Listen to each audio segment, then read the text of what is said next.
ಅಲ್ಲ ಸರ್ ಇನ್ನೊಂದು ದೇಶದ ಎಲ್ಲಾ ಕಡೆಗಳಲ್ಲೂ ದೇಶದ ಎಲ್ಲಾ ಕಡೆಗಳಲ್ಲೂ ಬಿಜೆಪಿ ಬೇಕು ಅಂತ ಒಂದಷ್ಟು ಜನ ಹೋಗ್ತಾರೆ. ಆದ್ರೆ ಇಲ್ಲಿ ಬಿಜೆಪಿ ಪರಿಸ್ಥಿತಿ ಯಾಕೆ ಹಿಂಗಾಯ್ತು ಅಂತ ನಿಮ್ಮ ಶಾಸಕರೇ ಕೈ ಕೊಟ್ರು. ಏನಕ್ಕೆ ಸಮಸ್ಯೆ ಏನು ಅದನ್ನ ನೋಡ್ಬೇಕು. ಈಗ ಯಾಕೆ ಮಾಡಿದ್ದಾರೆ, ಯಾರು ಮಾಡಿದ್ದಾರೆ ಅನ್ನೋದ್ರ ಮೇಲೆ ಡಿಪೆಂಡ್ ಆಗ್ತೈತೆ.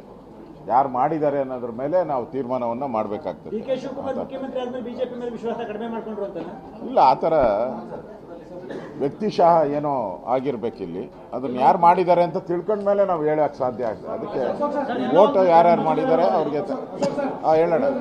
ಈ ಫಲಿತಾಂಶ ನಿಮ್ಮ ಪಾರ್ಟಿಯವರೇ ಸ್ಥಾನ ಪಲ್ಲಟಗಳನ್ನು ಮಾಡುತ್ತಾ ನೀವು ಹುದ್ದೆ ಇರ್ಬೋದು, ಅಧ್ಯಕ್ಷ ಹುದ್ದೆ ಇರ್ಬೋದು, ಯಾವುದಾದ್ರೂ ಕೂಡ ಬದಲಾವಣೆ ಮಾಡೋ ಅದಕ್ಕೂ ಇದಕ್ಕೂ ಏನು ಸಂಬಂಧ ಇಲ್ಲ.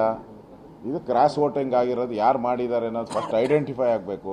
ಅದರ ಮೇಲೆ ಉಳಿದಂಥದ್ದು ಚರ್ಚೆಯನ್ನು ನಾವು ಮಾಡ್ತೀವಿ. ನಡೆದಂಥ ವಿಧಾನ ಪರಿಷತ್ ಚುನಾವಣೆಯಲ್ಲಿ ಭಾಜಪದ ಅಭ್ಯರ್ಥಿಗಳಾಗಿದ್ದಂಥ ರಘು ಕೌಟಿಲ್ಯರವರು ಹಾಗೂ ಲಿಂಗರಾಜ್ ಪಾಟೀಲ್ರವರು ಇಬ್ಬರೂ ಸಹ ವಿಜಯಶಾಲಿಯಾಗಿದ್ದಾರೆ. ಲಿಂಗರಾಜ್ ಪಾಟೀಲ್ ಹಾಗೂ ರಘು ಕೌಟಿಲ್ಯ ಅವರಿಗೆ ನಾನು ಈ ಸಂದರ್ಭದಲ್ಲಿ ಅಭಿನಂದನೆ ಸಲ್ಲಿಸೋಕೆ ಇಚ್ಛಪಡ್ತೇನೆ. ಏನು 3 ಮತಗಳು ಲಿಂಗರಾಜ್ ಪಾಟೀಲ್ ಅವ್ರಿಗೆ 30 ಮತಗಳನ್ನು ನಾವು ಅಲಾಟ್ ಮಾಡಿದ್ದು, ಅದರಲ್ಲಿ 3 ಮತಗಳು ಅಡ್ಡ ಮತದಾನ ಆಗಿದೆ ಅಂತಕ್ಕಂಥ ಮಾಹಿತಿ ಈಗಾಗಲೇ ಜಗಜ್ಜಾಹಿರ ಆಗಿದೆ. ಮತ್ತು ರಘು ಕೌಟಿಲ್ಯ ಅವರು ಕೊಟ್ಟಂಥ 30 ಓಟ್ಗಳಲ್ಲಿ 1 ಓಟು ಅಸಿಂಧು ಆಗಿದೆ. ಸೊ ಇಷ್ಟು ಮಾತ್ರ ನಮ್ಮ ಕಣ್ಮುಂದಿರ್ತಕ್ಕಂಥದ್ದು. ಅದು ಯಾರು ಮಾಡಿದ್ದಾರೆ, ಯಾಕೆ ಮಾಡಿದ್ದಾರೆ ಎಲ್ಲವೂ ಕೂಡ ಮುಂದೆ ಮಾಹಿತಿಗಳು ಸಿಕ್ಕಾದ ನಂತರದಲ್ಲಿ ಅದ್ರ ಬಗ್ಗೆ ಚರ್ಚೆ ಮಾಡ್ತೇವೆ. ಅದ್ರ ಬಗ್ಗೆ ಏನು ತೀರ್ಮಾನ ಮಾಡಬೇಕು ಮುಂದೆ ಪಕ್ಷ ತೀರ್ಮಾನ ಮಾಡ್ತೇವೆ. Thank you.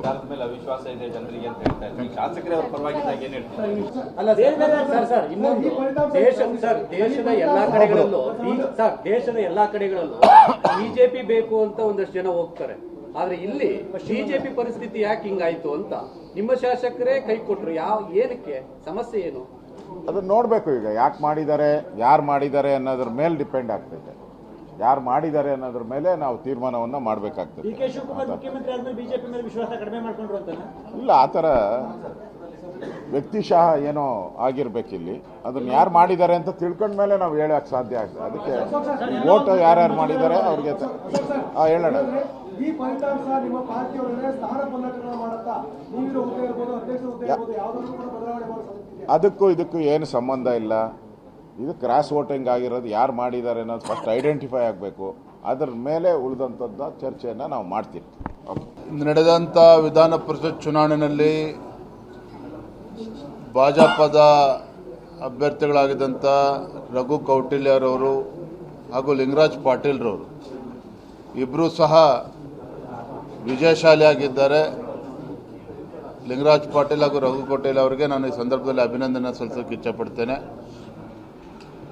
ಏನು 3 ಮತಗಳು ಲಿಂಗರಾಜ್ ಪಾಟೀಲ್ ಅವ್ರಿಗೆ 30 ಮತಗಳನ್ನು ನಾವು ಅಲಾಟ್ ಮಾಡಿದ್ದು, ಅದರಲ್ಲಿ 3 ಮತಗಳು ಅಡ್ಡ ಮತದಾನ ಆಗಿದೆ ಅಂತಕ್ಕಂಥ ಮಾಹಿತಿ ಈಗಾಗಲೇ ಜಗಜ್ಜಾಹಿರ ಆಗಿದೆ. ಮತ್ತು ರಘು ಕೌಟಿಲ್ಯ ಅವರು ಕೊಟ್ಟಂಥ 30 ಓಟ್ಗಳಲ್ಲಿ 1 ಓಟು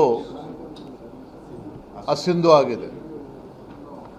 ಸೊ ಇಷ್ಟು ಮಾತ್ರ ನಮ್ಮ ಕಣ್ಮುಂದಿರ್ತಕ್ಕಂಥದ್ದು. ಅದು ಯಾರು ಮಾಡಿದ್ದಾರೆ, ಯಾಕೆ ಮಾಡಿದ್ದಾರೆ ಎಲ್ಲವೂ ಕೂಡ ಮುಂದೆ ಮಾಹಿತಿಗಳು ಸಿಕ್ಕಾದ ನಂತರದಲ್ಲಿ ಅದ್ರ ಬಗ್ಗೆ ಚರ್ಚೆ ಮಾಡ್ತೇವೆ. ಅದ್ರ ಬಗ್ಗೆ ಏನು ತೀರ್ಮಾನ ಮಾಡಬೇಕು ಮುಂದೆ ಪಕ್ಷ ತೀರ್ಮಾನ ಮಾಡ್ತೇವೆ. Thank you.